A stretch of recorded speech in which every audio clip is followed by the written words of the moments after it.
Hello welcome to my YouTube channel. जय श्री राम, जय महाकाल। पीछे घंटियों की आवाज़ आप सुन सकते हो। श्रावण का महीना है इसलिए टन टना टन।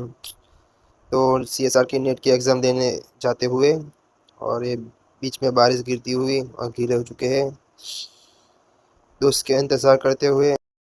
और अपना एमएससी का दोस्त आ चुका है नवसारी से। हेलो वेलकम दिव्यस भाई विद्यानगर। काफ़ी वक्त के बाद मिले हैं दोस्त। चल तू भी वीडियो में आ जा। चल नाइस। एक सेकंड क्लियर करता हूँ, ब्लर हो रहा था।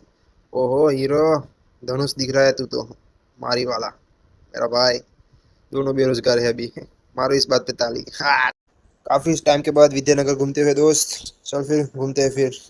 और ये आ चुके हैं हम शास्त्री गार्डन में। देख सकते हैं अभी कोई नहीं है। बाकी यहाँ काफी कपल्स होते हैं और दोस्त होते हैं। और आप आगे देख सकते हैं मिनी माउंट एवरेस्ट, जो डायनासोर की वजह से बना था, समझ सकते हो आप। फिर हम मिले एडिडास के नए ब्रांड एम्बेसडर जयराज भाई। नाइस भाई, एक सेल्फी आपके साथ। भाई इस तरफ देखो, इस तरफ। घर वाले सोच रहे होंगे कि बेटा नेट की एग्जाम देने गया है, पर बेटा तो यहाँ बीजीएम में खेल रहा है।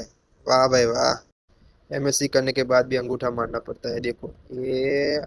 आ, आ, आ, जो मेरी प्रॉपर्टी नहीं है वो आज से तेरी मेरे भाई, यूज कर। सेंटर जाने का बीच रास्ता नहीं, ये तो नदी है, नदी। नदी पार करते हुए हम, हमारा दोस्त 3 घंटे के एग्जाम देकर बाहर आ चुके हैं सेंटर से। Final game over. कटक। भाई को लगा मैं सेल्फी ले रहा हूँ, पर मैं तो वीडियो चला रहा था। रिएक्शन देखो भाई का।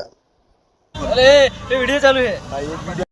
दोस्तों को अलविदा कह के घर की तरफ रिक्शा में अकेले जाते हुए मैं। फाइनली अब हम घर आ चुके हैं। अगर वीडियो अच्छी लगी है तो लाइक, सब्सक्राइब और share. At then, happy friendship day.